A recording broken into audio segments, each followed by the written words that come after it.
Bonjour, aujourd'hui je vais vous parler du problème que j'ai rencontré dans mon projet d'aménagement de grenier. À savoir que le pare-pluie, qui fait aussi office d'isolant mince, ici s'affaisse entre les chevrons, comme vous pouvez le voir. Je vais vous mettre comme ça vous verrez mieux. C'est assez important. Il va y avoir 3 cm à l'endroit le plus important, peut-être même plus. Voilà, moi comme je vais isoler entre les chevrons, puis je vais isoler ici, il faut qu'il y ait 2 cm, une lame d'air de 2 cm constante. Donc, j'ai fait des baguettes comme ça. Comme ça. Vous voyez, épaisseur 3 à 4 mm. J'en ai beaucoup à faire. Comme vous voyez, je ne les ai pas toutes mis. Donc la longueur n'a pas vraiment d'importance, donc elle est un peu plus grande que l'espace entre deux chevrons. Et après, vous les mettez de biais, plus ou moins important le biais. Vous voyez, biais important, biais moindre. Donc ça permet de garder le film par pluie bien à plat sur toute la longueur. Alors pour fabriquer ça, j'ai utilisé le rail Festool, mais c'est pas une obligation. Tant que vous avez un rail, c'est bon. Si vous en avez pas, vous pouvez vous le fabriquer. Je vous montrerai ça dans une autre vidéo. Moi, j'ai pris des produits de récupération, donc de l'OSB 3 de 25 mm parce que, pour pas m'embêter, ça fait 25 mm. Et j'en ai environ, comme vous pouvez voir, ici et là, j'en ai beaucoup. Donc en matière première, ça va quoi. C'est toute la récupération, hein, j'ai rien acheté là-dessus. Hein. Donc si l'OSB je l'ai acheté, mais c'est une chute. Et ça, pareil, c'est récupéré, remplacé du parquet bas de gamme. C'est même pas du parquet, hein, c'est une photo collée sur du simili bois. Donc j'ai remplacé ça par du contre-collé et ça fait vraiment mieux. Donc ça, c'est facile à fabriquer. Une équerre, des chutes de bois, 15 cm, 15-16 cm.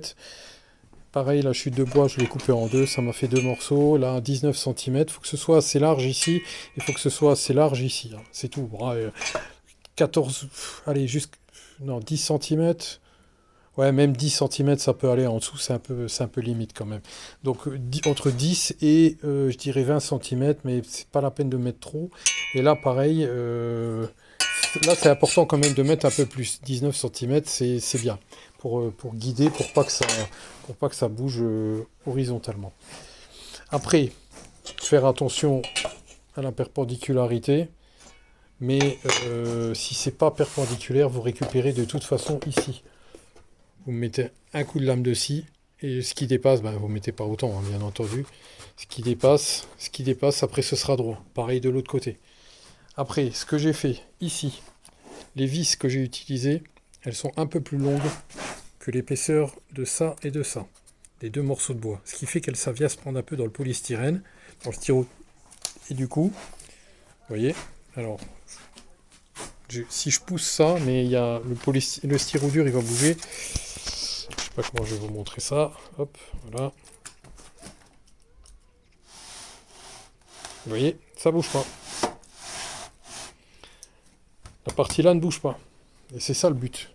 Donc toujours pareil, l'astuce du styro dur, ce que j'avais déjà présenté dans une autre vidéo. Et maintenant, vous mettez votre rail contre. Vous réglez l'épaisseur que vous voulez couper. Donc ça, voilà.